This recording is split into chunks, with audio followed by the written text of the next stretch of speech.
On a quiet Milwaukee street, two worlds collide at a broken-down 1967 Mustang. Mike Sullivan knows every inch of an engine like he knows the lines on his calloused hands. Hands that have changed countless diapers, packed school lunches, and turned wrenches to keep food on the table for his daughter. What he doesn't know is that the woman in worn jeans and a faded sweater isn't just another stranded motorist. She's Alexandra Winters, the CEO of Revolution Motors, who left her corner office for 1 week to remember why she fell in love with cars. In the next 15 minutes, a simple act of kindness will set in motion a story that proves true wealth isn't measured in dollars and cents. The morning sun hadn't yet peeked over Milwaukee's eastern horizon when Mike Sullivan's alarm buzzed to life. His hand found the familiar shape of his daughter's homemade keychain on his bedside table, a leather strip with painted wooden beads spelling "Best Dad" that doubled as his toolbox charm. The slight smile that crossed his face faded as he caught sight of the stack of bills beneath it. The kitchen still held traces of yesterday's struggles, a nearly empty carton of milk, the last heel of bread, and a note from Emma's teacher about an upcoming field trip that would cost $30 he didn't have. But Mike had learned long ago that children shouldn't carry the weight of adult worries. So when 8-year-old Emma's footsteps padded down the hallway of their small apartment, he was already whisking eggs with the last splash of milk, determined to make their ritual Saturday breakfast special. "Morning, sunshine," he called out, watching her round the corner in mismatched sock feet, her dark curls still wild from sleep. She clutched Mr. Wrench, the stuffed monkey he'd won her at a fair 3 years ago, back when things were a little easier. "Dad, you're making scrambled eggs again." Emma's nose wrinkled, but her eyes sparkled with their private joke. "You always make scrambled eggs on Saturday." "That's because scrambled eggs are an art form, kiddo." He fluffed them in the pan, adding, "A pinch of the herbs Mrs. Rodriguez from next door had given them from her windowsill garden. Besides, they're brain food, and you've got that big math test on Monday." Emma climbed onto her usual perch at their small kitchen counter. Mr. Wrench, taking his own seat beside her, "I've been practicing my multiplication tables. Want to hear? Hit me with your best shot." Mike divided the eggs between their plates, making sure Emma's portion was slightly larger than his own. As she rattled off multiplication facts, he packed her lunch for later at the garage, a peanut butter sandwich, an apple from the discount bin that was only slightly bruised, and the last granola bar from the box. 7 times 8 is 56, 7 times 9 is 63. Emma paused, frowning at her plate. "Dad, you gave me more eggs again." Mike busied himself with washing the pan. "Must be the angle you're looking at it from, Dad." Her voice carried that tone she'd inherited from her mother, the one that could see right through him. "You need to eat too. Mrs. Rodriguez says you're getting skinny." "Mrs. Rodriguez needs to mind her own business," he said lightly, but turned to face his daughter's concerned expression. At 8 years old, she already carried too much understanding in those brown eyes. "Tell you what, how about we split the difference?" He sat beside her, using his fork to slide some eggs back onto his plate. As they ate, he listened to her weekend plans, helping at the garage, working on her science project about simple machines, and maybe, if there was time, going to the park. And Lauren from school, her dad's taking her to the movies tomorrow. Emma's voice held careful neutrality, but Mike felt the weight of what she wasn't asking. His hand found the keychain in his pocket, thumb running over the rough edges of the beads. "Maybe next weekend, sunshine. This Saturday's going to be busy." "At the garage. Jerry's got 3 oil changes lined up, and there's that transmission job from last week to finish." He watched her nod, accepting the gentle letdown with a maturity that sometimes broke his heart. The truth was, Jerry's garage was barely staying afloat. What had once been a thriving neighborhood business was now struggling against sleek corporate chains and their flashy discount offers. The bills on his bedside table weren't the only ones piling up. "Hey," he said, catching her attention, "how about you bring your homework to the garage later?" We can work on those multiplication tables between jobs, and if you nail them all, maybe we can convince Jerry to let us take a look at that old Chevy he's got tucked away in the back." Emma's face lit up. The Chevy had been their project in waiting. For months, a dream they shared of restoring it together someday when money wasn't so tight. "Really? Can we check the engine?" "We'll see what Jerry says." Mike stood, gathering their plates. "For now, go get dressed. And remember, clean socks." "And this time," Emma finished with a grin, sliding off her chair, I know. As she disappeared down the hallway, Mike allowed himself a moment of stillness, one hand resting on the counter where his daughter had sat. The morning light was stronger now, illuminating the wear in their linoleum floor, the patches he'd made, in the kitchen cabinets, the empty spaces where appliances should be. But it also caught the artwork Emma had taped to their refrigerator, the fresh herbs in their windowsill, the well-loved stuffed monkey that had witnessed so many of their morning conversations. He pulled out his phone, checking his bank balance one more time. 127.43s. Not enough for movies or field trips or new clothes, but enough to keep the lights on for another week. Enough to buy eggs and milk, and maybe, if he was careful, a small surprise for Emma's lunch next Friday. Mike touched the keychain again, letting his daughter's love flow through those simple painted beads into his worried heart. Then he squared his shoulders and headed to get ready for work. There were cars to fix, bills to pay, and a little girl's future to secure. Just another Saturday in the life of Mike Sullivan, single dad, mechanic, and, according to his most precious possession, the best dad in the world. Alexandra Winters stood at the window of her temporary apartment, watching the sunrise paint Milwaukee's skyline in shades of gold. The space was a far cry from her penthouse suite downtown, a modest one-bedroom with furniture that had seen better days and a view of a brick wall, rather than Lake Michigan. But that was exactly the point.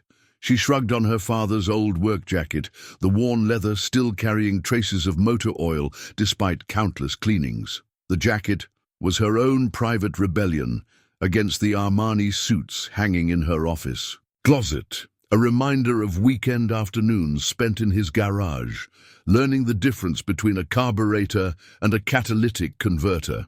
"You're losing touch, Alex," she murmured, echoing the words from yesterday's board meeting. The quarterly report spread across her small kitchen table told a story the board members hadn't wanted to hear.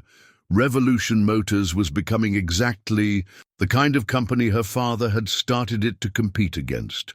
Her fingers traced the embroidered name on the jacket, Jack Winters, master mechanic. 20 years ago, he'd been just another mechanic with a dream of building cars that ordinary people could afford to maintain themselves. Now Revolution Motors was a Fortune 500 company with dealerships across 3 continents, and their newest models required specialized diagnostic computers just to change the oil. The emergency board meeting from 3 days ago played in her mind like a bad movie. Ms. Winters, Howard Chen, her CFO, had said, "Our premium pricing strategy is working. Profit margins are up 12% this quarter alone. And how many of our customers can actually afford to maintain these vehicles?" She'd challenged, pointing to the customer satisfaction surveys. "We're pricing out the very people my father built this company to serve." "Times change, Alexandra," Margaret from marketing had added with that condescending smile she'd perfected over 30 years in the industry. "The market demands luxury, technology, exclusivity." But Alexandra had seen something else in those surveys, a growing disconnect between Revolution Motors and its customer base. Comments about astronomical repair costs and having to take out loans for basic maintenance filled page after page. This wasn't what Revolution Motors was supposed to be. She pulled her hair back into a simple ponytail, studying her reflection in the bathroom mirror. Without the designer clothes and professional makeup, she looked more like the girl who'd spent her teenager's years covered in grease than the CEO whose face graced the covers of business magazines. Her phone buzzed. Another message from her assistant about the charity gala next weekend. Alexandra ignored it, instead opening the folder containing her father's original business plan. His handwritten notes in the margins still held the passion that had built Revolution Motors. Cars should bring freedom, not debt. Every person deserves reliable transportation. Build it strong, keep it simple, make it last. She'd spent the last week setting up this experiment.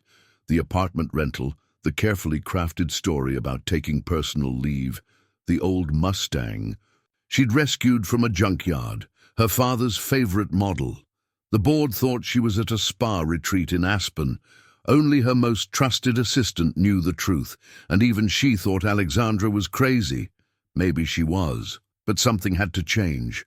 And it had to start with understanding what their customers really needed. Not from behind a mahogany desk or through focus group reports, but from the ground level, where the rubber quite literally met the road. Alexandra slipped her father's old pocket watch into her jacket. It hadn't kept proper time in years, but its weight against her heart reminded her of his favorite saying, "You can't fix what you don't understand, and you can't understand what you're afraid to touch." She grabbed her keys to both the apartment and the deliberately temperamental Mustang parked outside. For the next week, she wasn't Alexandra Winters, CEO of Revolution Motors. She was just Alex, a woman with a broken-down car and a need to remember why she fell in love with the industry in the first place. As she locked the apartment door behind her, her phone buzzed again. This time, it was Howard. Board wants to discuss expansion into the luxury SUV market. Time sensitive. Call ASAP. Alexandra turned off the phone and slipped it into her jacket pocket. The luxury SUV market could wait.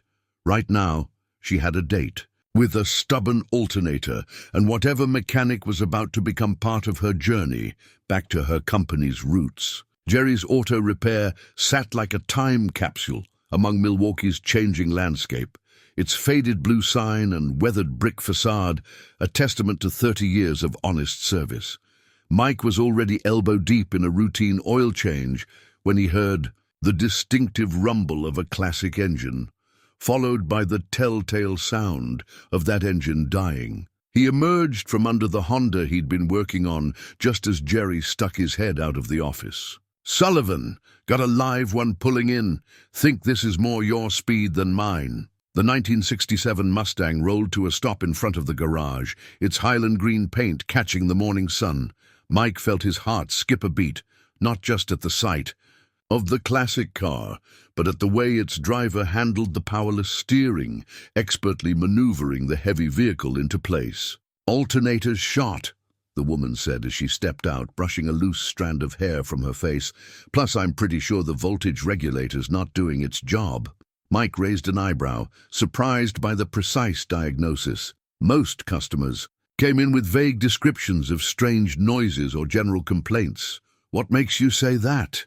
"Amateur's been dancing all morning, lights dimming even at high RPM, and there's that whine that sounds like a bearing's about to give up the ghost." She patted the car's hood apologetically. "I probably should have stopped when the warning signs started, but it's hard to stop when you've got a piece of history under you," Mike finished, earning a genuine smile from her. He grabbed his diagnostic tools, though he already trusted her assessment. "I'm Mike Sullivan." "Alex," she replied, extending a hand that bore the slight calluses of someone who'd turned their share of wrenches. I probably should have introduced myself before diving into car talk. As Mike popped the hood, he caught the familiar scent of classic car engineering, a mixture of metal, oil, and history that no modern vehicle could replicate. The engine compartment was surprisingly well maintained for its age, with signs of recent work. "You've been taking care of her." "Trying." "To my father." Alex paused, something flickering behind her eyes. "He taught me the importance of maintaining classics properly. But some things are beyond my current toolkit." Mike nodded, already seeing the problem. The alternator was indeed failing, its bearing worn beyond salvation. But it wasn't a standard replacement part. This was a rare C6TF 10300A model specific to certain Mustang years. "I've got good news and bad news," he said, straightening up. Good news is you were right about the diagnosis. Bad news is this particular alternator is a C6TF model that's harder to find than honest politicians. Alex finished with a knowing smile. I was afraid of that. Please tell me you've got a miracle tucked away in your parts department. Mike found himself grinning despite the challenge ahead. It was refreshing to talk shop with someone who spoke the language. No miracle, but I might have the next best thing. Jerry's been collecting Mustang parts for decades. Mind if I take a look in our specialty storage? While he searched through Jerry's meticulously organized storage room, Mike heard the front door chime. Emma's voice carried through the garage, followed by the sound of introductions being made. By the time he emerged triumphantly with the correct alternator, his daughter was sitting on a nearby workbench, math homework spread across her lap, deeply engaged in conversation with Alex about the differences between classic and modern engines. And Dad says the old ones are better because you can fix them yourself, Emma was saying, her multiplication tables temporarily forgotten. He calls new cars glorified computers with wheels. Your dad's not wrong, Alex replied, a hint of something like regret in her voice. Sometimes simpler is better. Found it, Mike announced, holding up the alternator. Jerry's been saving this one for a special case. Think this qualifies? He set his toolbox down, the worn leather of Emma's keychain catching Alex's attention. Beautiful workmanship, she commented, nodding toward the beaded creation. Made it. Myself, Emma declared proudly. Dad keeps all his special tools in that box. Mike began the repair, falling into an easy rhythm as he worked. Alex stayed close, asking intelligent questions and offering observations that revealed a deep understanding of automotive engineering. Emma divided her attention between her homework and watching them work, occasionally serving as a tool fetcher. When Mike needed an extra hand, "See this," Mike pointed out to Emma as he removed the old alternator. "This is why preventive maintenance is so important. If you catch problems early, they're easier and cheaper to fix," Emma recited, earning an approving nod from Alex. As he worked, Mike found himself sharing more than just technical knowledge. He told Alex about teaching Emma basic car maintenance, about the satisfaction of keeping older vehicles running when everyone else had given up on them, about the community of people who relied on Jerry's for honest repairs they could afford. "These days, most shops won't even look at classics," he explained, carefully installing the new alternator. "Too much hassle, they say. Not profitable enough. But every car has a story, you know, and every person who drives one deserves to keep their story going." Alex was quiet for a moment, her hand resting on the Mustang's fender. "Your daughter's lucky," she finally said, "to have someone teaching her the value of doing things right, of understanding how things work." The repair took just over an hour, during which time Emma managed to complete most of her homework, occasionally getting help from both adults on particularly tricky multiplication problems. When Mike finally closed the hood, the sun had climbed, higher in the sky, casting long shadows through the garage's open doors. "Moment of truth," he said, handing Alex her keys. The engine turned over immediately, its healthy rumble filling the garage. The amateur held steady, and the whine was gone. "How's that sound?" "Perfect," Alex replied, her smile genuine. "What do I owe you?" Mike glanced at the parts invoice and his labor time. The alternator alone was worth several $100s, but something made him hesitate. Parts at cost plus 2 hours labor. Call it an even 300. He saw the surprise in her eyes. The job should have been at least twice that, but she didn't argue. Instead, she pulled out 3 crisp $100 bills. "The world needs more mechanics like you, Mike Sullivan." As she drove away, the Mustang's engine purring contentedly, Emma gathered her homework. "I like her, Dad. She knows almost as much about cars as you do." Mike watched the Highland green Mustang disappear around the corner, a strange feeling settling in his chest. "Yeah, kiddo. I like her too." The late afternoon sun filtered through Jerry's garage windows, casting long shadows across the concrete floor, where Emma sat cross-legged, surrounded by math worksheets.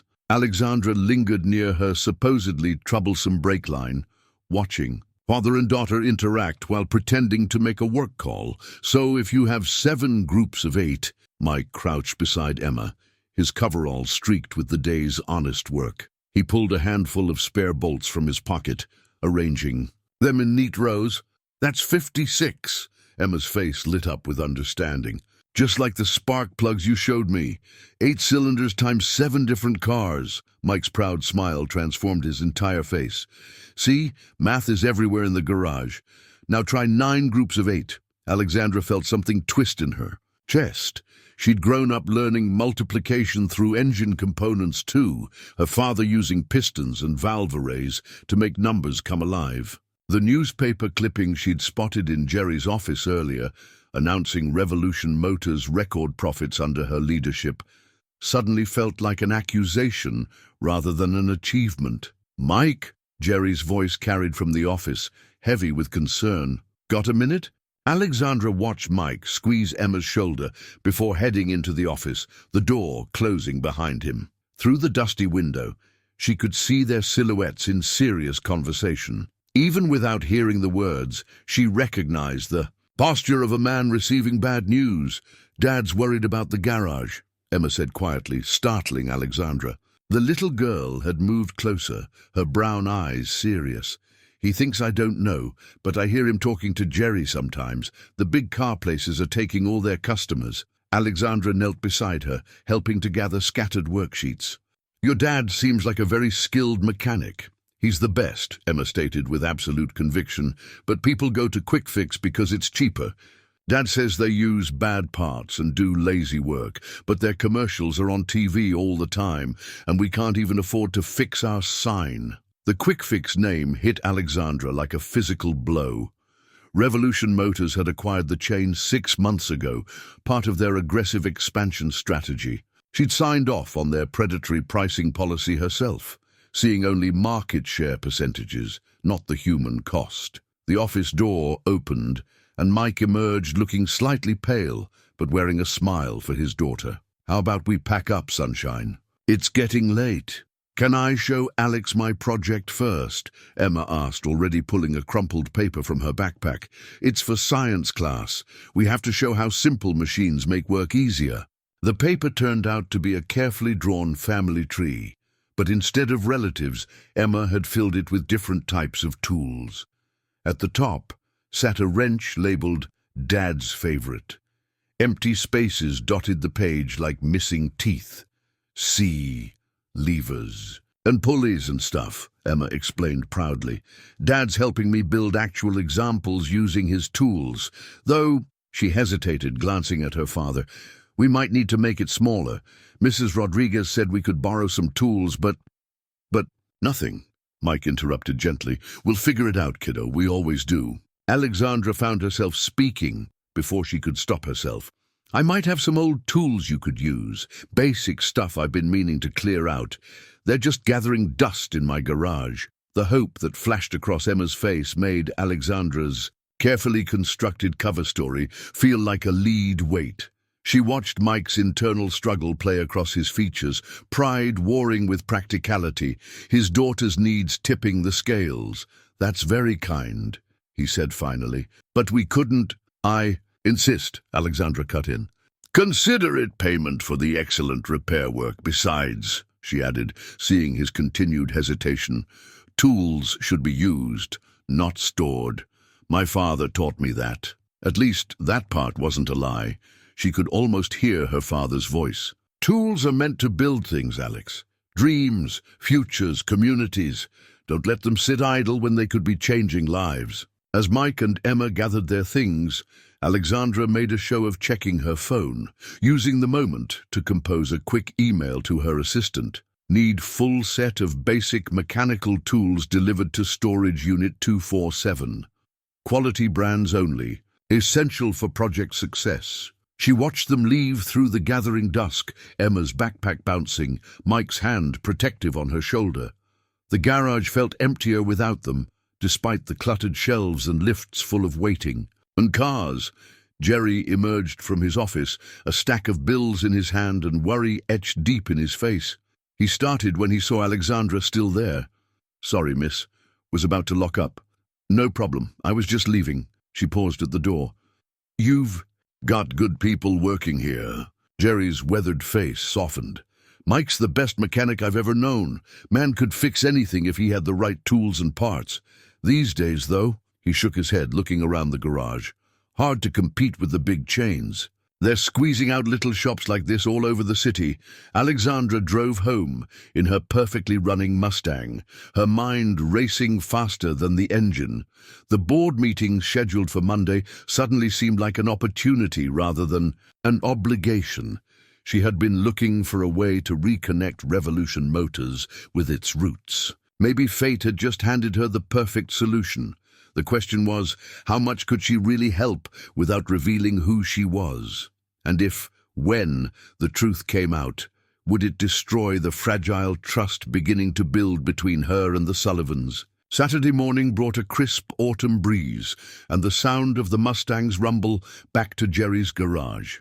Mike was underneath a beat-up Civic when he heard Emma's excited "Alex!" echo through the building. He slid out from under the car to find Alexandra. "Alex," he reminded himself, standing in the doorway with a cardboard box balanced on her hip. She wore the same worn leather jacket as before, but today there was something different about her expression, a kind of determined energy. "The brake line's acting up again?" he asked, wiping his hands on a shop rag. "Actually," she set the box down carefully, "I brought those tools I mentioned for Emma's project." She smiled at Emma, who was already peering into the box with undisguised curiosity. "And I thought maybe you could look at my carburetor. It's running a little rich." Mike recognized the excuse for what it was. The Mustang's idle was perfect, but found himself playing along. "Better safe than sorry with these old carbs. Emma, why don't you show Alex what you've done with your project so far?" While Emma eagerly spread her drawings across her designated workbench, Mike examined the contents of the box. His breath caught slightly. These weren't just basic tools. They were high-quality vintage pieces, the kind that lasted generations. Each one had been clearly used, but meticulously maintained. "These were your father's?" he asked quietly, holding up a precision wrench set that probably cost more than his weekly paycheck. Alexandra's hand went to an inner pocket of her jacket, where Mike glimpsed an old photograph. "Yes, She pulled out the photo, showing him a younger version of herself with a man in coveralls, both beaming beside an engine block. He believed in doing things right. These tools built his first custom engine. Emma appeared at their elbows, eyes wide at the photograph. "You look happy," she observed, "like when Dad shows me how engines work." A shadow crossed Alexandra's face. "We were. He taught me everything I know about cars. Well, almost everything." She tucked the photo away, but not before Mike noticed the Revolution Motors logo on the building behind them in the image. Something tugged at his memory, but Emma's excitement pulled his attention away. "Dad, can we use these for my demonstration? Look, this wrench is perfect for showing mechanical advantage." The morning slipped away as they helped Emma set up her experiments. Alexandra proved to be a patient teacher, explaining leverage principles in ways that had Emma giggling and understanding in equal measure. Mike found himself watching them more than he probably should, struck by how natural they looked together. "So, if you increase the length of the lever arm," Alexandra was saying, helping Emma position a breaker bar, "you can lift heavier weights with less effort. Try it now." Emma's face lit up as she easily lifted a weight that had been too heavy before. "It's like magic. It's physics," Alexandra corrected gently. "Your dad uses these principles every day. That's why he makes it look so easy." "Speaking of which," Mike interjected, "we should probably check that carburetor while there's still daylight." As he leaned over the Mustang's engine, Alexandra stayed close, their shoulders occasionally brushing as they worked. Her knowledge of the classic engine was impressive, and more than once she anticipated which tool he'd need before he asked for it. "My father had one just like this," she said softly as they made minor adjustments. "Same year, different color. We spent weekends trying to make it perfect." She ran a hand along the fender, never quite got there. There was always one more thing to improve. That's the thing about classics, Mike replied, understanding in his voice. They're never really finished, just like teaching kids about cars. There's always something new to learn, to improve, to pass on. Emma had wandered back to her project, humming as she organized her tool demonstration. The sound mixed with the garage's familiar noises, the tick of cooling engines, the distant whir of Jerry's ancient office fan, the occasional ping of settling metal. She's lucky, Alexandra said, watching Emma work. To have this, to learn these skills, to understand how things really work. Most kids these days, she trailed off, that shadow crossing her face again. Most kids these days, what? They're so disconnected from the mechanical world. Everything's computerized, sealed units. They never get to see the beauty of pure engineering, to understand the satisfaction of fixing something with their own hands. She spoke with a passion that seemed to surprise even herself. Mike studied her for a moment. You sound like you've given this some thought. More than you know, she murmured, then brightened artificially. So, how's that carburetor looking? Perfect. As you well know. He closed the hood gently. The question is, what's really brought you back here? Alexandra met his eyes, and for a moment Mike thought he saw something deeper there, something beyond their casual friendship. But then Emma called out, asking for help with her presentation practice, and the moment passed. As they listened to, Emma explained simple machines. Mike couldn't shake the feeling that he was missing something important. But watching his daughter demonstrate tool after tool with growing confidence, seeing her bloom under Alexandra's encouraging smile, he found it hard to care about anything else. The sun was setting when Alexandra finally made moves to leave. Emma hugged her impulsively, whispering a fierce thank you for the tools. Mike walked her to her car, words of gratitude competing with questions in his mind. Same time tomorrow? Alexandra asked, sliding behind the wheel. I think the timing might need adjustment. Mike leaned against the car door, arms crossed. The timing's perfect and you know it. Maybe I just like the company. She started the engine, its purr as flawless as ever. Besides, Emma still needs help practicing her presentation. As the Mustang disappeared around the corner, Emma appeared at Mike's side. I really like her, Dad. Can she come back tomorrow? Mike looked down at his daughter's hopeful face, then back at the empty street where the Mustang's rumble still echoed. Yeah, sunshine. I think she will. Jerry's ancient printer wheezed out another copy of the flyer, its colors slightly faded, but the message clear enough. Milwaukee Classic Car Show and Competition, 50th Anniversary Edition. Mike pulled it from the tray with careful fingers, trying not to let his longing show, as Emma peered around his elbow.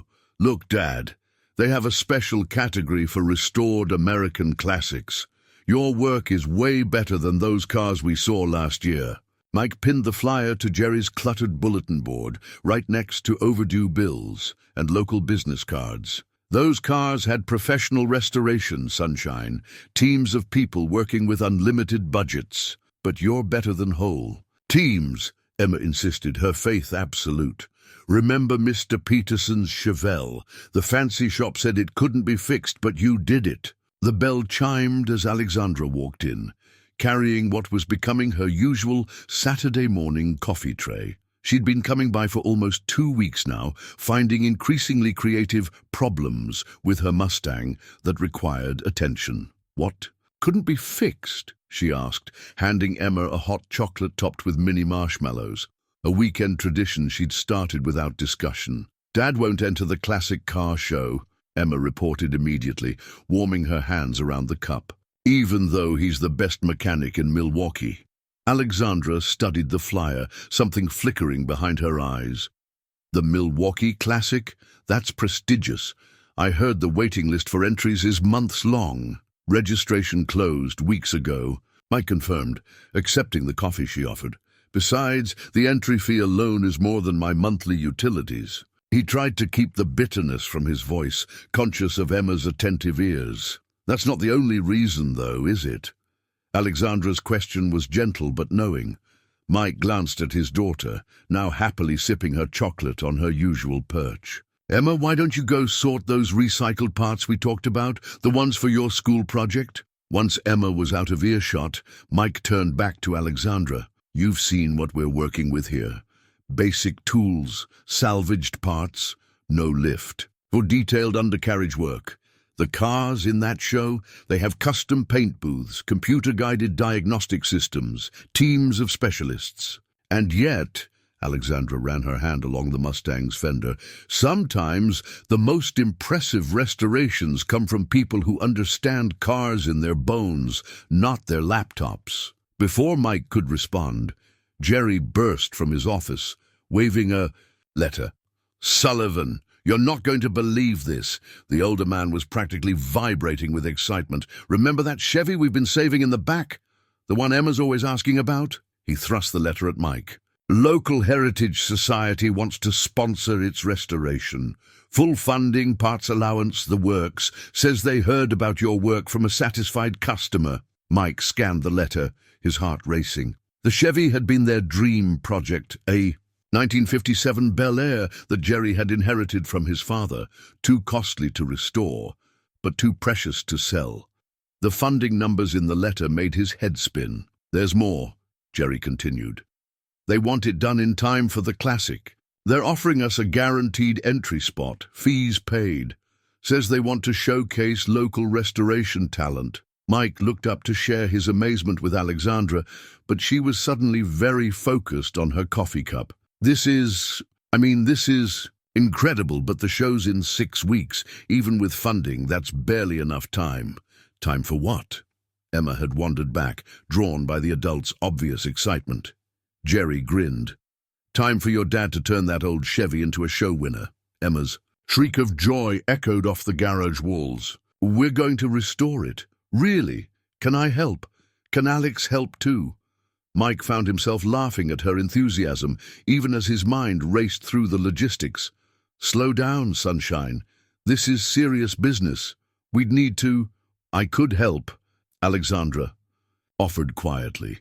"I mean, if you want. I know my way around classics and an extra pair of hands." Mike studied her for a moment. There was something in her expression, eagerness mixed with what almost looked like guilt.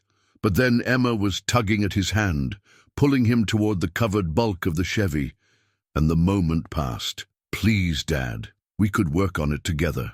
All of us, like a team." Mike looked from his daughter's shining face to Alexandra's careful smile, then down at the letter again. The funding was real, the opportunity incredible, and yet— "The Heritage Society," he said slowly. "They just happened to hear about a small garage's restoration work." Alexandra straightened her father's jacket, her movements deliberately casual. "Milwaukee's not that big a city. Word gets around about quality work." Emma was practically bouncing. "Does this mean we can do it?" Mike folded the letter carefully, tucking it into his pocket next to Emma's keychain. Something about this felt too perfect, too convenient. But looking at his daughter's hopeful face, at the possibility of working on their dream project together. "Yeah, sunshine," he said finally. "I guess it does." The joy that lit up Emma's face was worth any suspicion. She threw her arms around him, then surprised Alexandra with an equally enthusiastic hug. "We're going to make it the most beautiful car in the whole show." As Emma ran to tell Jerry her ideas for the restoration, Mike caught Alexandra's eye. Funny timing, all this. She met his gaze steadily, but her fingers worried at the edge of her jacket. "Sometimes the universe aligns." "Just right," Mike nodded slowly. "And sometimes people make it align." A faint blush colored her cheeks.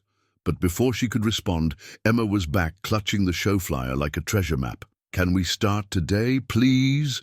Mike looked at his daughter's excitement, at Alexandra's careful neutrality, at Jerry's obvious joy.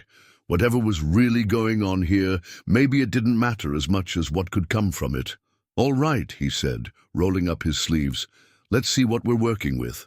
The Chevy sat uncovered in the center of Jerry's garage, decades of dust catching the morning light.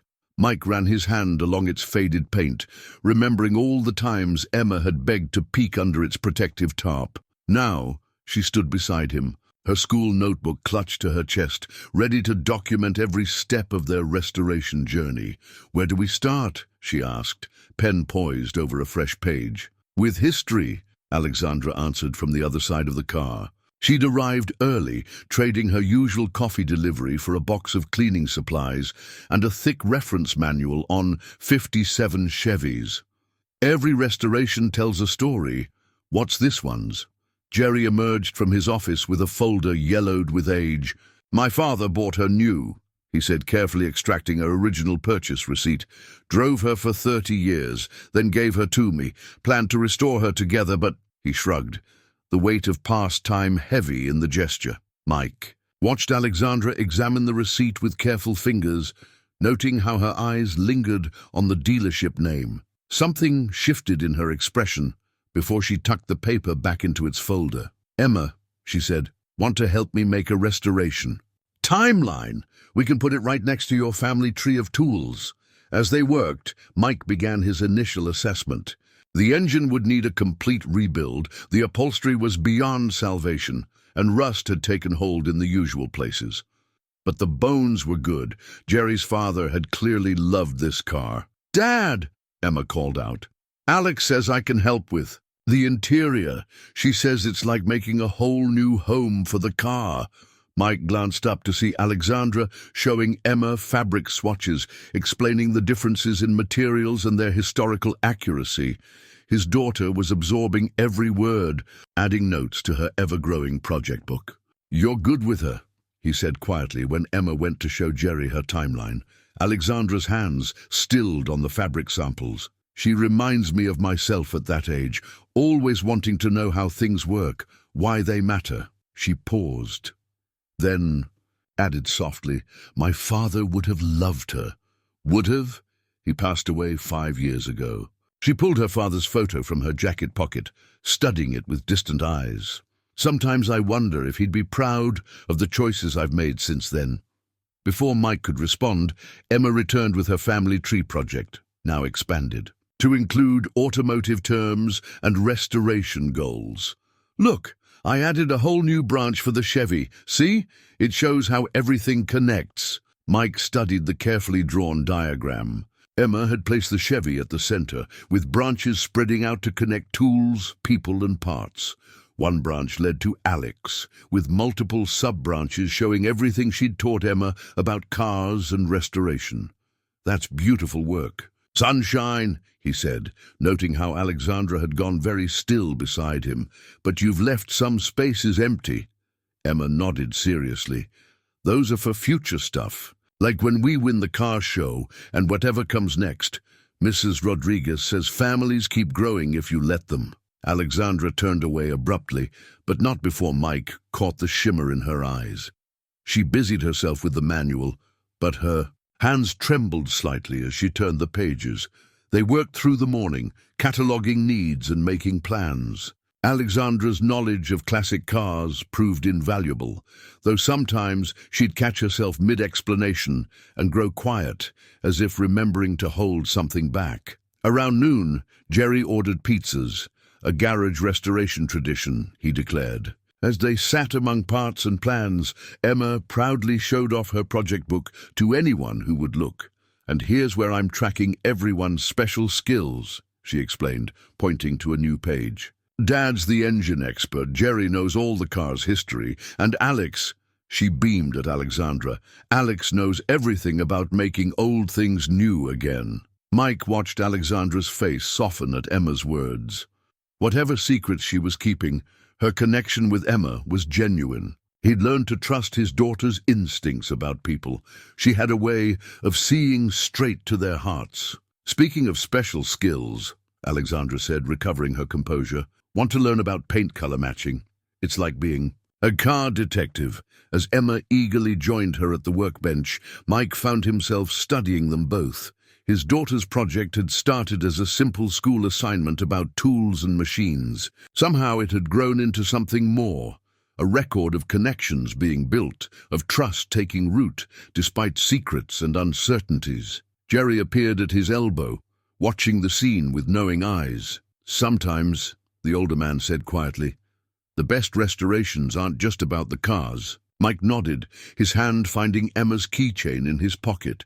His daughter was drawing something new in her project book now, her head close to Alexandra's as they discussed paint chemistry and classic car heritage. Through the garage windows, afternoon sun caught the Chevy's chrome, throwing patterns across the walls like promises waiting to be kept. Yeah, he agreed softly. Sometimes they're about rebuilding something even more important. The trade magazine arrived with Jerry's morning mail, tossed carelessly onto the break-room table among coffee rings and parts catalogues. Mike might not have noticed it at all if Emma hadn't knocked it off while reaching for her juice box. It fell open to the center spread, and there she was, Alexandra Winters, CEO of Revolution Motors, standing in an impeccable suit beside a cutting-edge electric vehicle prototype. Mike's coffee cup froze halfway to his lips. The woman in the photo wore designer clothes instead of a worn leather jacket, her hair styled professionally rather than pulled back in a casual ponytail.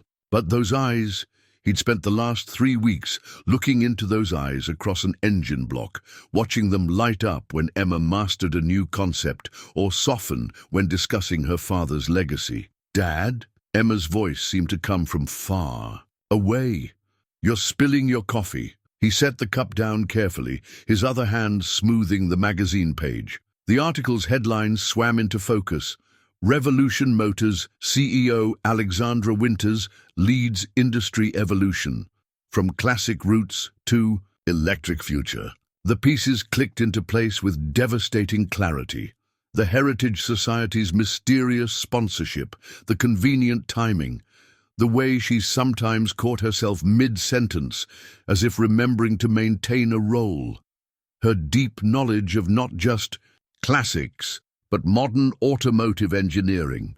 The Revolution Motors logo in that old photograph with her father. "Emma," he managed, his voice steady despite the roaring in his ears.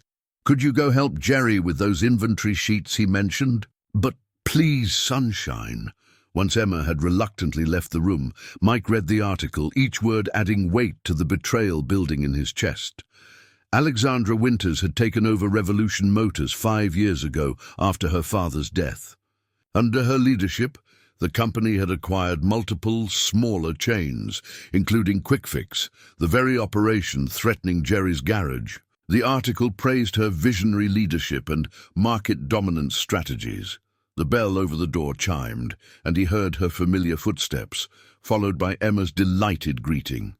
The sound of his daughter's joy twisted the knife deeper. "Mike," Alexandra's voice called out, "I brought those specialty gaskets we talked about."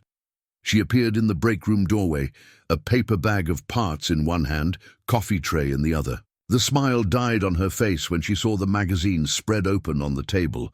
"I can explain," she said quietly, setting down her offerings. "Can you?" He turned the magazine toward her. "CEO Alexandra Winters, the same Alexandra Winters who's been buying up small garages across the Midwest, the one whose company owns Quick Fix." She flinched at the name. "It's not that simple." "Really? Because it seems pretty simple to me."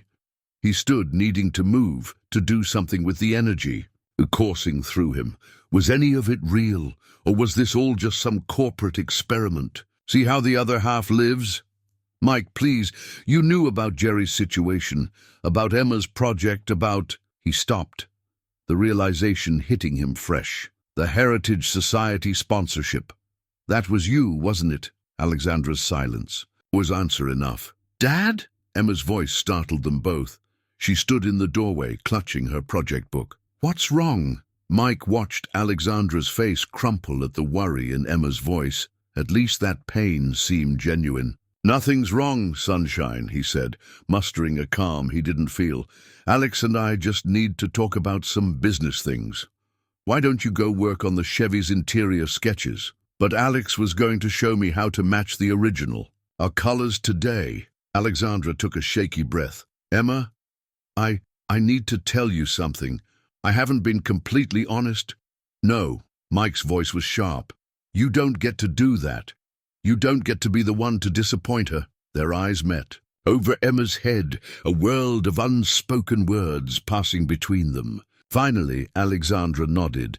"Your dad's right," she said softly. "We need to talk business first, but I promise, Emma, we'll work on those colors soon." Mike waited until Emma had reluctantly left before turning back to Alexandra. "Don't make promises you can't keep." "I've never lied about what matters," she said, one hand going to her father's jacket. "Everything with Emma, with the cars, with—" She gestured between them. "That was real." "Right. Just like the Heritage Society sponsorship was real, the convenient funding. Was this all some kind of corporate PR stunt?" "No, I mean, yes, I arranged the sponsorship, but not for PR. I wanted to help, to make things right." "Make things right?" Mike laughed bitterly. "Your company is the reason shops like Jerry's are dying. Those predatory pricing strategies at Quick Fix, that was your call." Alexandra's face went pale. "I didn't understand then. I was looking at spreadsheets, not people, but these past weeks, seeing what places like this mean to the community, watching you with Emma—" "Stop." Mike held up a hand. "Just stop.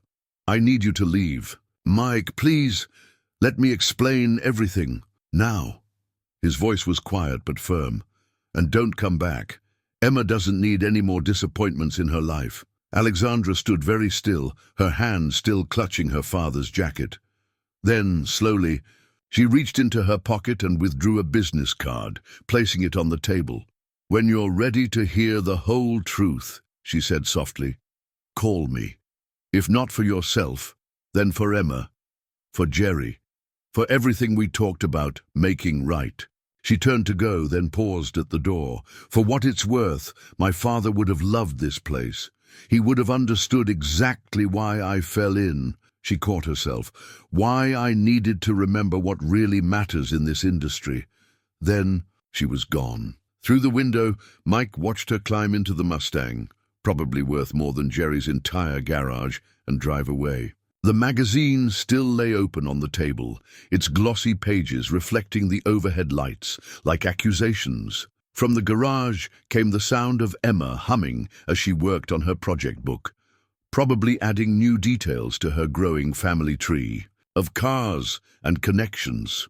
Mike closed the magazine with trembling hands, trying to figure out how to explain to his daughter why sometimes people we trust turn out to be something else entirely. Alexandra's corner office at Revolution Motors felt foreign after weeks in coveralls at Jerry's garage. The floor-to-ceiling windows, designer furniture, and expansive city views seemed to mock the simplicity she'd found among tools and engine parts. Her tablet buzzed incessantly with urgent messages, but she couldn't stop staring at the grease still embedded in her fingernails, a reminder of the life she'd briefly lived.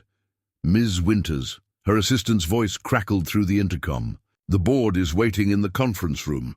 Mr. Chen says it's urgent." She gathered her tablet and presentation materials, catching her reflection in the chrome elevator doors. The tailored suit felt like a costume now, as much a disguise as her father's old jacket had been.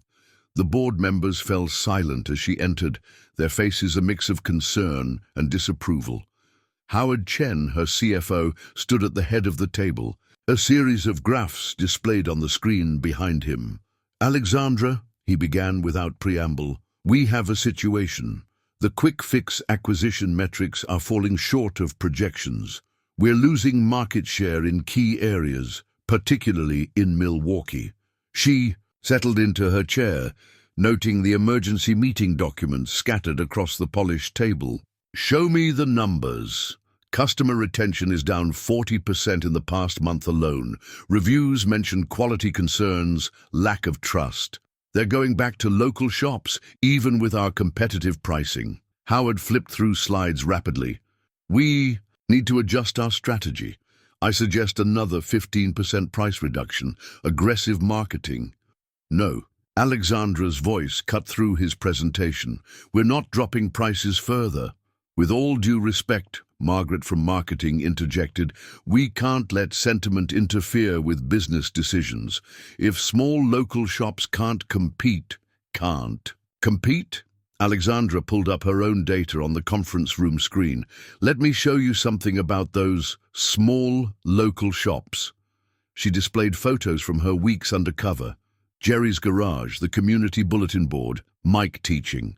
Emma about engines. These aren't just businesses we're undercutting. They're community centers, educational hubs, places where real relationships are built along with customer loyalty. This is about that Heritage Society project, isn't it? Howard's tone was accusatory. Your little experiment with that single father and his garage. Alexandra's hands clenched under the table. That experiment showed me exactly what we've lost sight of. My father built this company to make quality car care accessible to everyone, not to destroy the very places that share that mission. Your father isn't running this company anymore, Margaret said sharply. Times change, markets evolve. You're right. Alexandra stood, her decision crystallizing. Times do change, which is why I'm announcing a new direction for Revolution. Motors, effective immediately. She pulled up a document she'd been working on since leaving Jerry's garage that morning.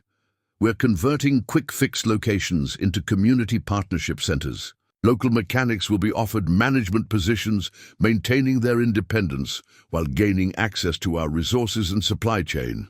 That's insane, Howard sputtered. The shareholders will see the long-term value of building trust rather than destroying competition. She displayed more slides. Customer loyalty metrics, long-term retention rates, community impact studies. Quality service builds lasting relationships. That's what my father understood, and what I lost sight of until recently. The boardroom erupted in arguments. Alexandra let them rage, her mind drifting to Emma's project book, to the empty spaces in her family tree waiting to be filled. Her tablet buzzed with a message from Jerry's garage. A photo of Emma adding details to her restoration timeline, her face set in concentration. Mike must not have told her everything yet. I'll have a full proposal on your desks by morning, she announced over the chaos, including pilot program details for the Milwaukee region. Alexandra, Howard's voice held a warning, think carefully about this. Your position is CEO of my father's company. She stood straighter, feeling more certain than she had in years. And it's time I started acting like it. She left them arguing, striding back to her office with purpose. Her assistant trailed behind, clutching a stack of urgent messages. Cancel my afternoon, Alexandra instructed, reaching for her father's jacket hanging behind her door. And get me everything we have on independent garage support programs, especially in the Midwest. But the shareholders' meeting will have to wait. She pulled out her phone, staring at her last unanswered text to Mike. Some things are more important than quarterly reports. Alone in her office, Alexandra unfolded Emma's family tree project. She'd photographed it during their last session together. Among the branching lines of tools and car parts, Emma had drawn 3 figures, herself, Mike, and Alex, working on the Chevy together. The empty spaces around them seemed to ask a question Alexandra wasn't sure she could answer. Her father's watch sat heavy in her jacket pocket, its hands still frozen at the moment he'd last wound it. What would you do, Dad? She whispered, running her fingers over its worn face. How do you fix something this broken? The Milwaukee skyline stretched out before her, Jerry's garage hidden somewhere among the buildings below. She'd tried to help in secret, thinking she could solve everything with money and influence. Instead, she'd broken the trust of the 2 people who had made her feel real again. Her tablet chimed with another urgent message. Profit projections, shareholder concerns, market analyses. Alexandra set it aside, pulled out a blank piece of paper, and began to write, Dear Mike, I owe you more than an explanation. I owe you the truth about who I am, who I want to be, and why your garage showed me what my father's company was always meant to stand for. Emma sat cross-legged on the garage floor, her project book open before her, staring at the drawing she'd made of the 3 of them working on the Chevy. She'd overheard more than her father realized. Snippets of adult conversations, Jerry's, worried phone calls, and the unmistakable sound of her father pacing their apartment late at night. "Dad!" she called out, watching him methodically organize his tools for the third time that morning. "How come you're fixing the Johnsons' car instead of the Chevy?" Mike's hand stilled on a wrench. "The Johnsons need their car for work, Sunshine. That takes priority. But the car, show. Sometimes things don't work out the way we plan." His voice was gentle but final, the same tone he'd used when explaining why they couldn't get a dog, or why Mom wasn't coming back. Emma flipped through her project book, past pages of notes in Alex's neat handwriting, past sketches they'd made together of the Chevy's interior. She stopped at her family tree of tools, studying the connections she'd drawn between people and machines. "Mrs. Rodriguez says, grown-ups sometimes let pride get in the way of happiness," she said carefully, watching her father's reflection in the chrome bumper he was polishing. "She says that's why her husband slept on their couch for a whole week before admitting he was wrong about the birthday party." A muffled sound that might have been a laugh escaped Mike. "Mrs. Rodriguez talks too much. She says that too." Emma stood up, clutching her project book. "But she also says that sometimes people do wrong things for right reasons. Like when I told Tommy his drawing was amazing, even though it looked like a potato, because he was sad that day." Mike set down his polishing cloth, turning to face his daughter. "This is different, Emma. Alex, Ms. Winters, she lied to us about everything, not everything." Emma opened her book to a page where Alexandra had drawn a detailed diagram of an engine, complete with small notes about how each part worked together. "She taught me real things, and she looks at you the same way Mrs. Rodriguez looks at her husband when he fixes things for her. Emma, and you smile more when she's here. And the Chevy was going to be perfect, and now it's just sitting there, being sad," and her voice caught and she hugged the project book to her chest. Mike crossed the garage in 3 strides, kneeling before his daughter. Hey, it's okay, Sunshine. We'll figure something out." "But why can't we figure it out with Alex?" Emma's question hung in the air, like the dust motes dancing in the morning light. "She made a mistake, like when I told you I did my homework but really watched TV instead. You were mad, but you still loved me." Mike's expression softened. "That's different. You're my daughter. And Alex is our friend. She's part of the Carr family tree now. I drew it and everything." Emma opened her book again, pointing to the branches she'd carefully illustrated. "See, all these empty spaces? They're not empty anymore." Before Mike could respond, Jerry's voice called from the office. "Mike, you might want to see this." The local morning news was playing on Jerry's ancient TV, showing Alexandra Winters standing at a podium. Her corporate suit couldn't quite hide the familiar set of her shoulders that Emma had drawn so carefully in her book. "Revolution Motors is returning to its roots," she was saying, her voice firm. "Effective immediately, we're launching the Community Garage Initiative. Independent shops will be offered partnerships, maintaining their independence while gaining access to our resources. The first pilot program will begin in Milwaukee, starting with a complete renovation of one of our city's oldest family-owned garages." The camera panned to show architectural renderings of a restored building. Jerry's building, transformed but recognizably itself. Modern lifts and diagnostic equipment shared space with classic car displays and a teaching area labeled Junior Mechanics Workshop. "Is that—" Mike started.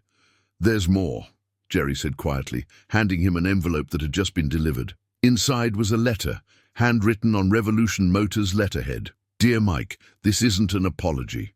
You deserve more than that. This is a promise, not from a CEO to a potential business partner, but from someone who rediscovered what matters thanks to you and Emma. The Community Garage Initiative isn't charity or corporate PR. It's a return to what my father believed, in what your garage reminded me of.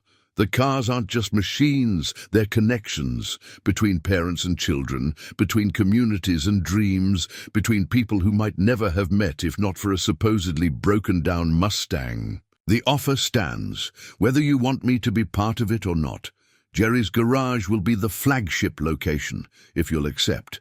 Everything exactly as we planned, but on your terms, because Emma was right. Some spaces shouldn't stay empty.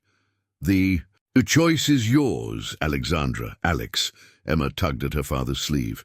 Dad, you've got that look you had when Mom first left, like you're scared to believe in something good. Mike looked down at his daughter's upturned face, then back at the TV where Alexandra was still speaking, her eyes seemingly finding the camera, finding them, as she outlined her vision of tradition meeting innovation, of communities rebuilding together. When did you get so wise, sunshine? He asked softly. Emma shrugged. Cars teach you lots of things, like how sometimes you need all the parts working together to make something run right. She opened her project book one more time, to the drawing of their little family gathered around the Chevy. We're parts of the same car now, Dad, and it won't run right until we're all working together again. The business proposal sat unopened on Mike's kitchen table for 3 days. He'd catch himself staring at it while making Emma's breakfast, or late at night when the apartment was quiet except for the hum of the aging refrigerator. The Revolution. Motors' logo gleamed in silver, embossing against the heavy cream envelope, somehow both a promise and a threat. You should at least read it, Jerry had said that morning, watching Mike work mechanically on an oil change. Alexandra may have gone about things wrong, but that doesn't mean her offer isn't right. Now, with Emma at Mrs. Rodriguez's for a homework session, Mike finally slid his finger under the envelope's seal. The contents spilled across the table. Detailed plans for the vintage restoration division, budgets, staffing proposals, and a personal note paperclip to the front. Mike, it began in Alexandra's familiar handwriting, this isn't a corporate takeover or a charity project. It's a chance to build something that honors both our father's legacies. Everything we talked about for the Chevy, the training program for young mechanics, the community workshops, the dedication to keeping classics on the road, it's all here. But this time, no secrets. Just an honest offer to create something remarkable. Alex. The business plan was meticulously detailed. The Vintage Restoration Division would operate as a semi-independent entity within Revolution Motors, with Mike as head restorer and program director. Jerry's garage would be renovated and expanded, becoming both a working shop and a training center. The proposed budget made his head spin. State-of-the-art equipment, apprenticeship programs, even a scholarship fund for aspiring mechanics. But it was the last page that caught his breath. A section titled Youth Education Initiative outlined plans for after-school programs teaching basic car maintenance and restoration skills. In the margins, Alexandra had sketched a familiar figure. Emma at her workbench, project book open, teaching other kids about the tools she'd come to love. His phone buzzed, a text from Mrs. Rodriguez. Emma's showing my Carlos her project book, says she's going to teach him about cars when the new garage opens. Should I tell her not to get her hopes up? Mike set the phone down, running his hands over his face. Emma had never doubted, not for a moment, that things would work out. She'd seen past Alexandra's title to the person beneath, the woman who took genuine joy in teaching, who understood that cars were about more than just mechanics. The proposal's final page held a simple choice, his signature line waiting to be filled. Below it, Alexandra had written one last note. Whatever you decide, the Chevy restoration funding is yours, no strings attached. Some dreams deserve to come true, even if I can't be part of them. Mike pulled Emma's keychain from his pocket, letting the painted beads catch the evening light. His daughter had trusted Alexandra's heart even while the adults tangled themselves in pride and hurt. Maybe it was time to trust that wisdom. He reached for his phone, hesitated, then dialed the number he'd been avoiding. Revolution Motors. CEO's office, a crisp voice answered. This is Mike Sullivan for Alexandra Winters. A pause, then, "One moment, Mr. Sullivan." The silence stretched until Alexandra's voice came through, carefully professional but with an undercurrent of hope. "Mike, thank you for calling." "The youth program," he said without preamble. "The one in the proposal. Emma's already planning her first lesson." A soft laugh, warm with memory. She'll be an excellent teacher. She learned from someone who cared enough to see her potential. Mike traced the signature line with his finger. If we do this, if I sign, I need to know one thing. Was any of it real? The conversations, the lessons, He trailed off, not quite ready to name the connection they'd been building. All of it, Alexandra answered immediately. I started with a corporate mission, yes. But somewhere between Emma's first question about engines and watching you teach her about integrity through car repair, I remembered who I wanted to be, who I still want to be, if you'll give me another chance. Mike looked at Emma's project.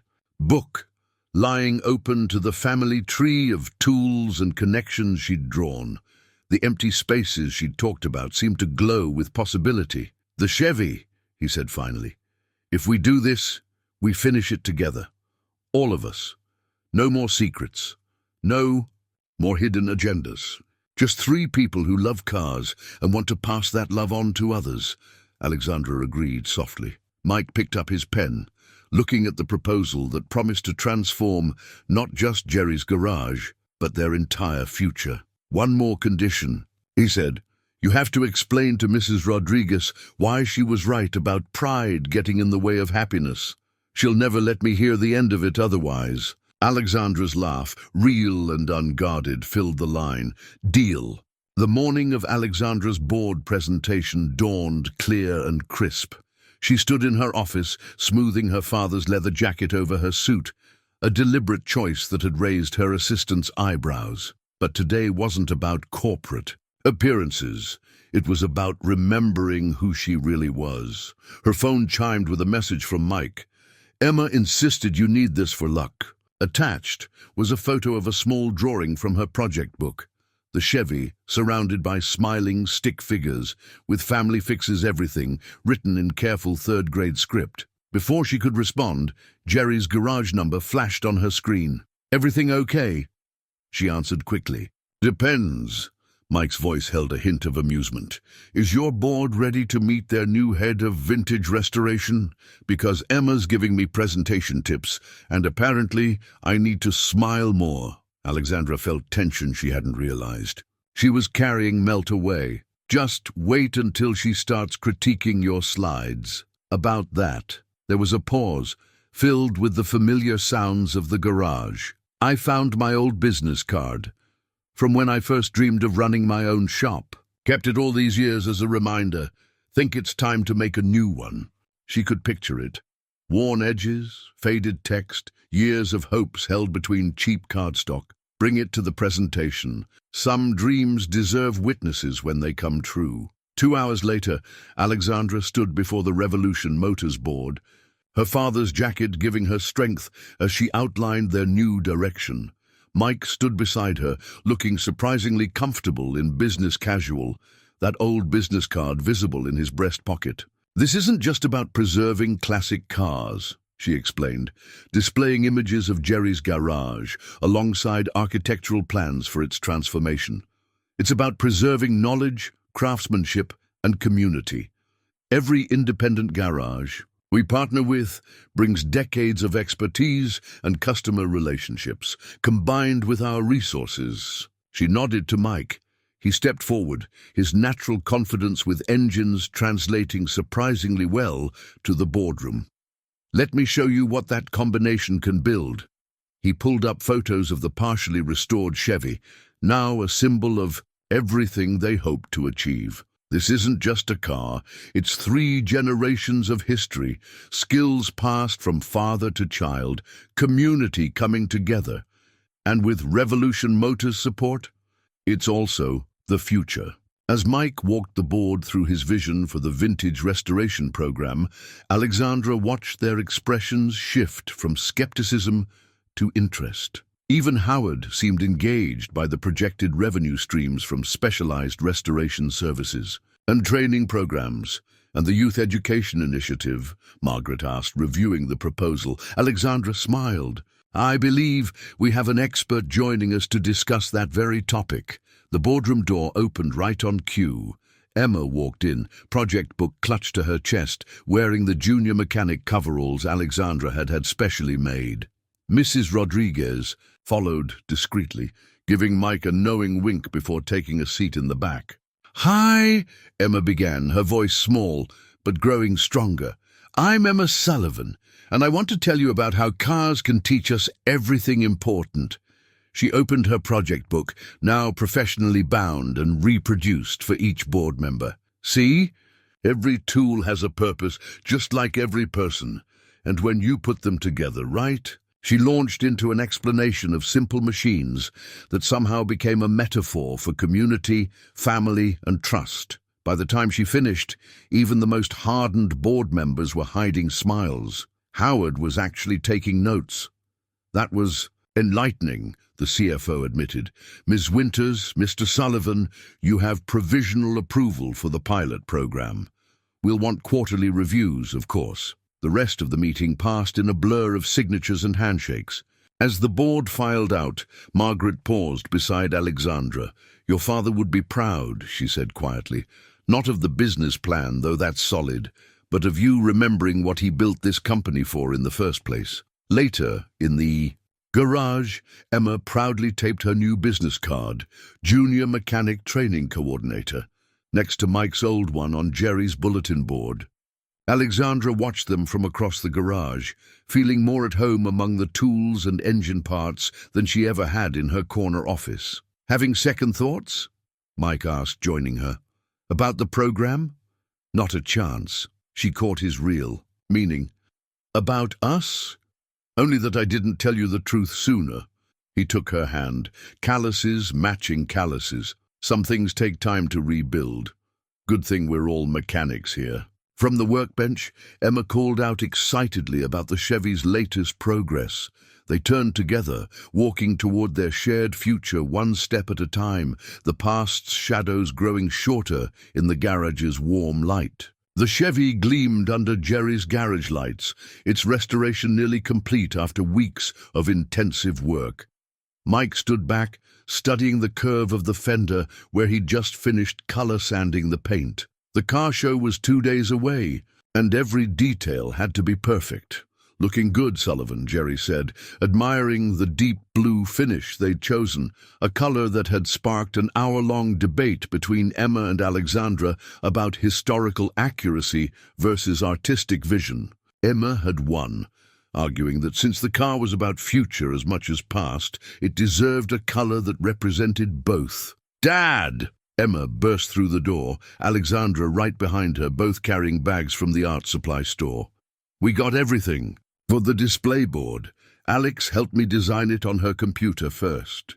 The registration form for the Milwaukee Classic Car Show lay on the workbench, bearing all three of their names: Michael Sullivan, lead restorer; Alexandra Winters, technical consultant; Emma Sullivan, restoration apprentice. Emma had spent 10 minutes just staring at her name on the official document, tracing the letters with her finger. "Should we show him?" Alexandra asked Emma, sharing a conspiratorial smile. Emma nodded enthusiastically, pulling large poster boards from one of the bags. Alexandra opened her laptop, displaying a professional-looking presentation design. "We thought about how to tell the car's story," she explained. "Not just the restoration, but what it means for the garage's future." Mike watched them work together, laying out photos and diagrams. The past weeks had seen a careful rebuilding of trust, measured in shared tools and quiet conversations. Alexandra split her time between the garage and corporate headquarters, her father's jacket now hanging comfortably beside her suit in the office. "This section shows the original features," Emma explained, pointing to her carefully organized photos. "And here's where we document every step of the restoration. Alex helped me scan all my project book pages. And this space," Alexandra added softly, "is for the future." She showed Mike the design for the final panel, which showcased plans for the garage's transformation into a teaching center. "We thought it was important to show that this car isn't just about looking back." Mike picked up a wrench, one from the set that had first hinted at Alexandra's true identity. "You know, when I first found out who you really were, I thought everything had been a lie." "Dad," Emma interrupted. "You're supposed to be helping with the display, not being mushy." "With Alex." Alexandra laughed, the sound echoing off the garage walls. "Your dad's right, though. Sometimes the best restoration projects show us what we need to fix in ourselves." They worked through the afternoon, Emma directing their efforts with the serious concentration she brought to all garage tasks. The display took shape, telling the story of not just a car, but of three people finding their way to each other through shared passion and purpose. As evening approached, Mike found himself under the Chevy making final checks, Alexandra handing him tools with the easy familiarity they'd developed. Emma had fallen asleep on her designated workbench, her project book serving as a pillow. "Nervous about the show?" Alexandra asked, passing him a socket wrench. "A little," he admitted. "Not about the car. We've done good work here. But all those people, the judges, the corporate sponsors," she finished his thought, "including the CEO of Revolution Motors." He slid out from under the car to look at her. "That too. It's still strange sometimes, remembering who you are out there." "I'm the same person," she said quietly, "just with better resources to help make dreams come true." She gestured around the garage. "All of this, the restoration program, the teaching center, it started because I needed to remember who I really was, who my father raised me to be." Emma stirred on her workbench, mumbling something about torque specifications in her sleep. They shared a smile, the kind that came more easily now. "We should get her home," Mike said, gathering Emma's display materials. "Big day tomorrow, final preparations." Alexandra nodded, carefully folding Emma's new coveralls with Junior Restoration Team embroidered on the back. "I'll bring breakfast." "The usual?" "The usual," he confirmed, lifting Emma gently. She snuggled into his shoulder, still clutching a paint chip sample. As they locked up the garage, the Chevy sat in peaceful silence, its chrome catching the evening light. On its dashboard lay the show registration form, three names united by more than just a car's restoration. Tomorrow would bring judges and crowds, corporate politics, and public scrutiny. But tonight, in the quiet of Jerry's garage, everything that mattered was already perfectly in place. The Milwaukee Convention Center hummed with activity as the classic car show opened its doors. The Chevy sat proudly in its designated spot, Emma's display board catching the attention of early visitors. Mike adjusted his collar for the 100th time, still uncomfortable in the Revolution Motors polo shirt Alexandra had given all of them. "Stop fidgeting," Emma whispered, smoothing her own matching shirt. "You look nice. Like a real business owner." The local newspaper photographer had already made 3 passes by their display, particularly interested in the Future of Restoration panel that detailed the garage's upcoming transformation. Mike knew the moment Alexandra arrived.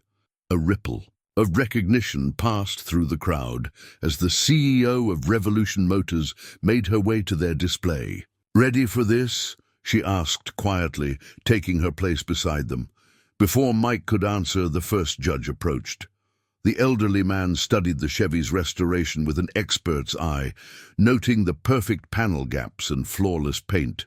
But it was Emma's detailed documentation that really caught his attention. "You did all this research?" he asked, flipping through her project book. "Yes, sir." Emma launched into an explanation of their restoration process, pointing out how they'd balanced historical accuracy with modern safety improvements. "See, Dad and Alex taught me that restoring isn't just about making things old again. It's about making them better while respecting what they used to be."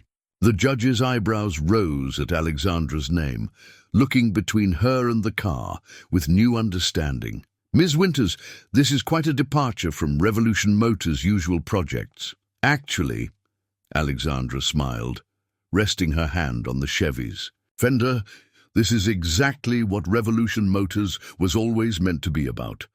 May I show you our plans for the Community Garage Initiative?" As she walked the judge through their vision, more people gathered around. Mike heard whispers of recognition.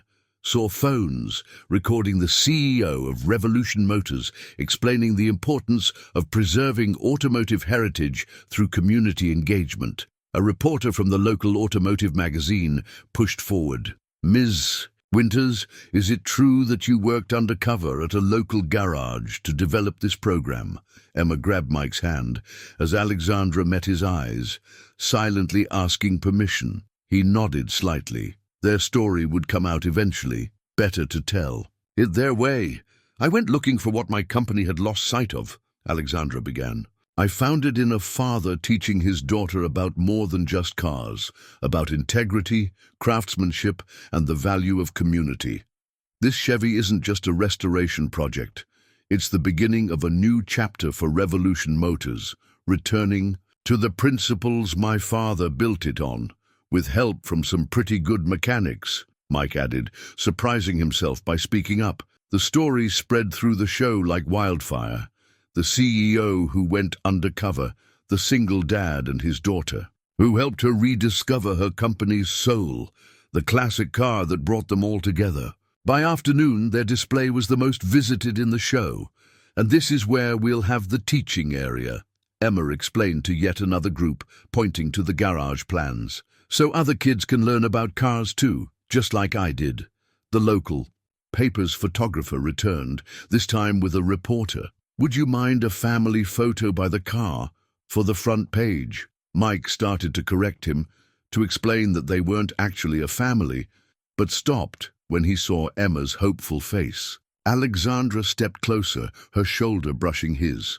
"It's your call," she said softly. He looked at his daughter, so proud in her Revolution Motors shirt, at the Chevy gleaming under the lights, at Alexandra who had risked her corporate image to make things right. The empty spaces in Emma's family tree didn't seem so empty anymore. "Sure," he said. "Family photo it is." They posed by the car, Emma in front, Mike and Alexandra on either side, their matching shirts and genuine smiles telling a story beyond what any reporter could capture. As the camera flashed, Mike heard Emma whisper, "See? I told you the blue. Paint was the right choice. It matches our shirts perfectly." Later, as the judges made their final rounds, Alexandra received an urgent call from her office. "The story's gone national," she reported. "Business networks are calling it the Revolution Motors Revolution." "Are you okay with that?" Mike asked. "All this attention on your personal life?" She watched Emma explaining mechanical advantage to a group of fascinated children, using the same tools that had first brought them together. "I think I'm exactly where I need to be." The presentation of awards was almost anticlimactic. They won their category, of course. The craftsmanship alone merited that. But it was the special recognition for community impact and innovation in restoration that brought tears to Emma's eyes. "Does this mean we did it?" she asked, clutching her junior mechanic certificate. "We saved the garage and made something new at the same time?" Mike pulled her close, feeling Alexandra's presence warm beside them. Through the convention center, windows, the late afternoon sun caught the Chevy's chrome, sending patterns dancing across their display board like promises kept. "Yeah, sunshine," he said. "I think we're just getting started." The blueprint for the renovated garage covered Jerry's entire desk, its crisp blue lines mapping out their future. Mike traced the outline of the new teaching area, still amazed at how their dreams were becoming concrete plans. Outside, the sounds of preliminary construction mixed with the familiar rhythm of everyday repairs. "Mr. Sullivan," a hesitant voice called from the garage, "is this where we sign up for the youth program?" Mike looked up to find Mrs. Rodriguez's son Carlos clutching a wrinkled flyer, Emma already rushing to greet her friend. The flyer had been Emma's design. "Learn to fix more than cars. Junior mechanics program, now enrolling." Perfect timing, Alexandra said, emerging from what would soon be her satellite office. She'd taken to spending more time at the garage than corporate headquarters lately. "Emma, want to show Carlos the orientation packet you helped design?" Emma beamed, pulling out the carefully assembled folder she'd prepared. Inside was everything from basic tool identification guides to her own hand-drawn tips for understanding engines. Her project book had evolved into a full teaching curriculum, with Alexandra helping her refine it for different age groups. "See this diagram?" Emma pointed to a page. "It shows how everything connects, just like my family tree of tools, but now it's for teaching everyone." Carlos studied the materials with growing excitement. "And we really get to work on real cars, under supervision," Mike confirmed, sharing a smile with Alexandra. "Starting with the basics, just like Emma did." The renovation plans had grown beyond their initial scope.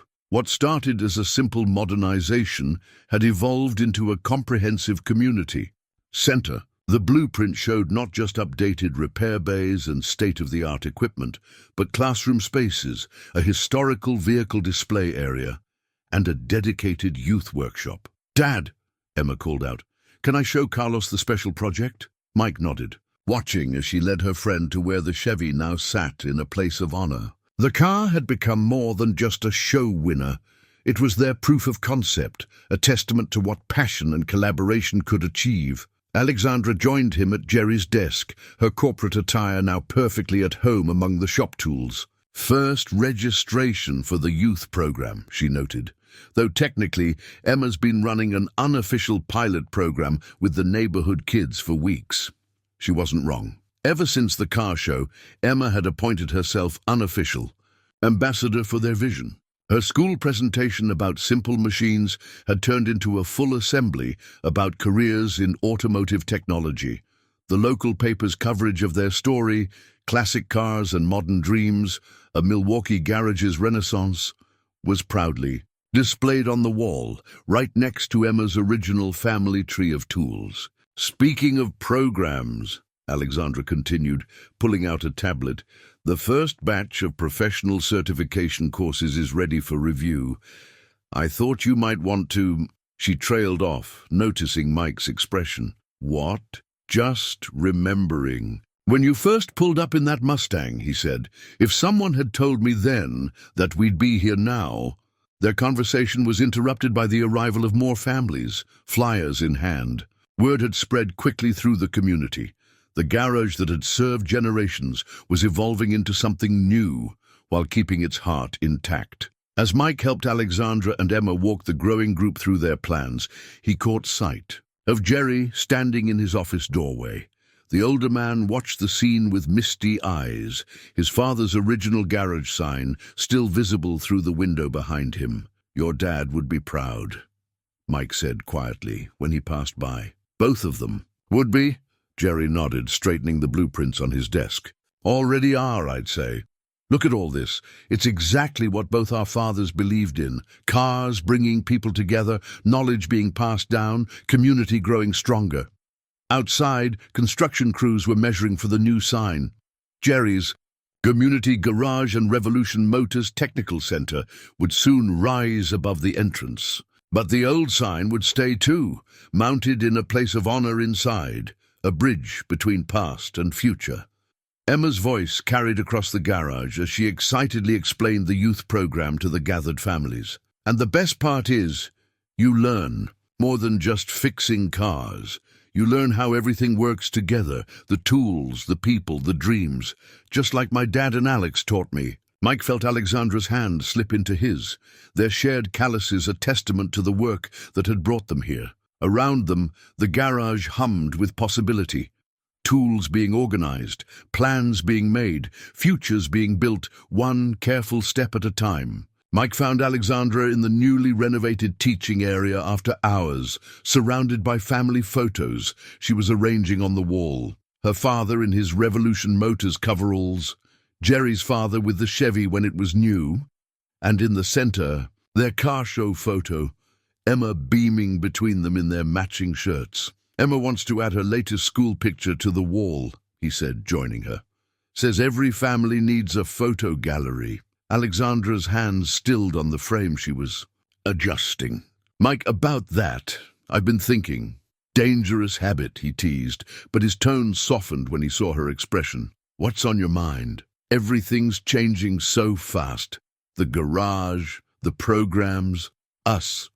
She gestured to the photos. "My father, Always said that cars were simple compared to people. Parts either fit or they don't.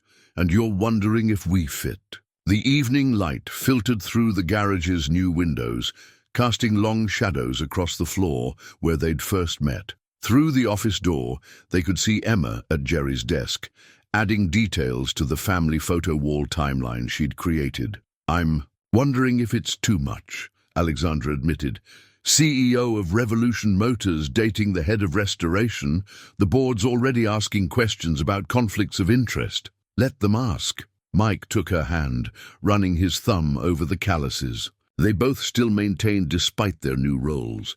"We've never been just our jobs." A knock at the door interrupted them. Mrs. Rodriguez stood there, holding a covered dish and wearing a knowing smile. "Emma said you two would still be here. Working too hard as usual?" Behind her, Emma bounced excitedly. "I invited Mrs. Rodriguez to our family dinner, and she brought her special empanadas, the ones she says are only for family." The older woman set her dish down with authority. "Some things are meant to be, mi amor. Like good food, classic cars, and people who look at each other the way these two do." Mike felt Alexandra relax beside him, laughing as Emma began setting up their usual dinner spot, now a proper break room table rather than an old workbench. The space had changed, grown more professional, but the heart remained the same. "Dad," Emma said suddenly, pausing in her dinner preparations, "is Alex going to live with us now? Because I made space in my family tree project." She pulled out her ever-present book, flipping to a freshly updated page where she'd carefully added Alexandra to their branch.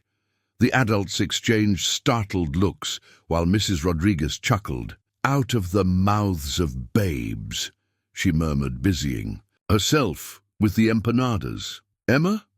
Mike started gently, but Alexandra knelt beside the girl, studying the family tree with serious attention. "You left some spaces empty," she noted, pointing to blank branches. "That's for later," Emma explained with 8-year-old wisdom.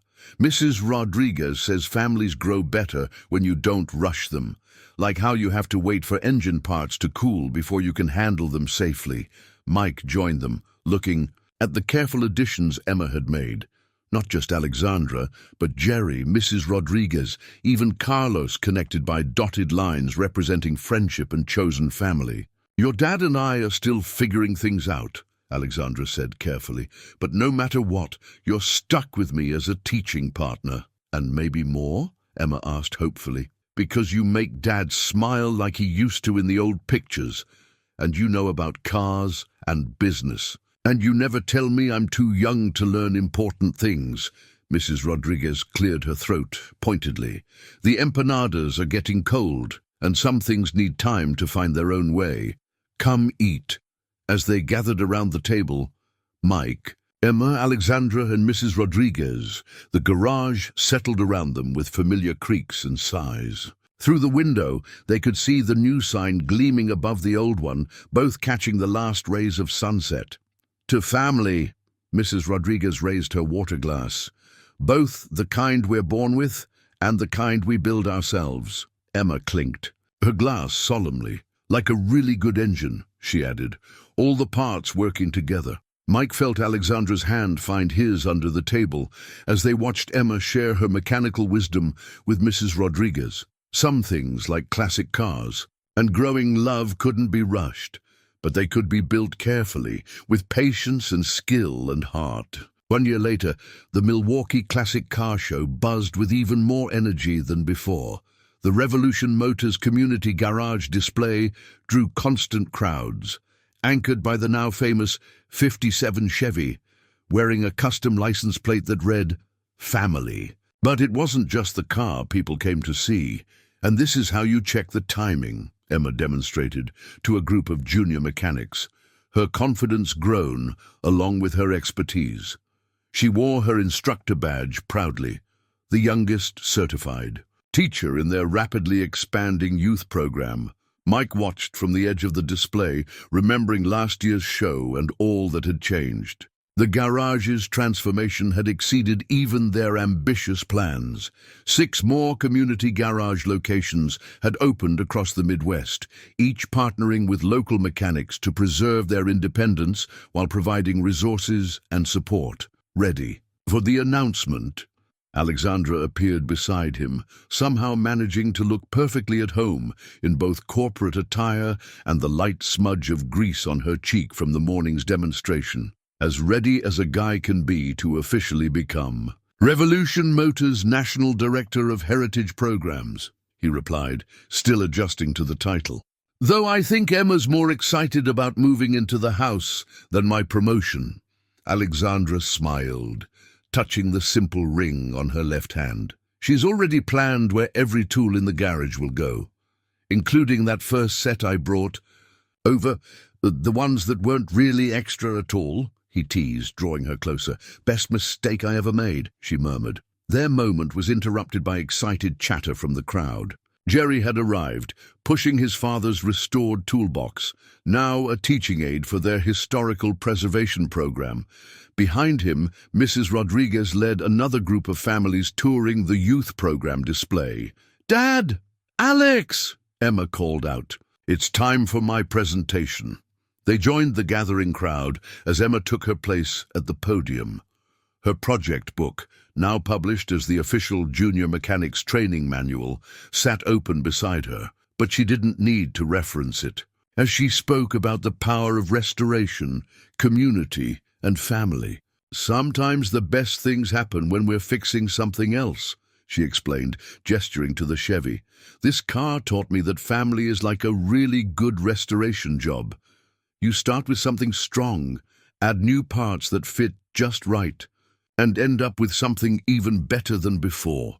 Mike felt Alexandra's hand slip into his as their daughter continued. The adoption papers had been finalized just last week, though as far as Emma was concerned, they'd been a family since that first day Alexandra's broken-down Mustang rolled into Jerry's garage. And now, Emma announced with practiced flair, "I'd like to introduce our newest program, the Jack Winters Memorial Scholarship for Young Mechanics." Alexandra's breath caught as Emma unveiled the display. Photos of her father working on cars through the years led to images of current students, learning the same skills. The final photo showed all 3 of them, Mike, Alexandra, and Emma, working on the Chevy together. "Because some legacies are too important to forget," Emma concluded, "and the best way to honor them is to pass them on." The applause was enthusiastic, but Mike focused on Alexandra, wiping tears from her eyes, on Emma's proud smile, on Jerry and Mrs. Rodriguez, beaming from the front row. Their strange, wonderful family had grown far beyond what any of them had imagined. Later, as the show wound down, they gathered around the Chevy for what had become a tradition, Emma adding another photo to her ever-expanding family tree of automotive connections. This one showed all of them at the newly renovated garage, surrounding the car that had brought them together.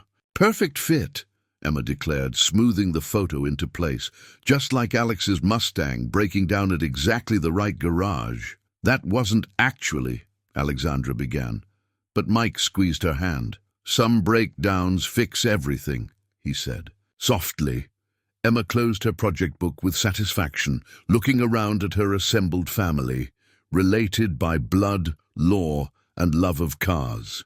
"Can we go home now? Carlos is coming over to help me plan next week's junior mechanics class." "Home," Alexandra repeated, the word still new and wonderful. "I like the sound of that." They walked out together, past the rows of classic cars and modern displays, past the corporate logos and industry innovations. The Chevy would stay for the rest of the show, its story inspiring others to build their own bridges between past and future. Above them, the convention center's lights caught the Chevy's license plate one last time. Family gleamed in the evening. Light, a simple word for the complicated, beautiful thing they'd built together, stronger than steel, more precious than chrome, and still growing, one careful restoration at a time.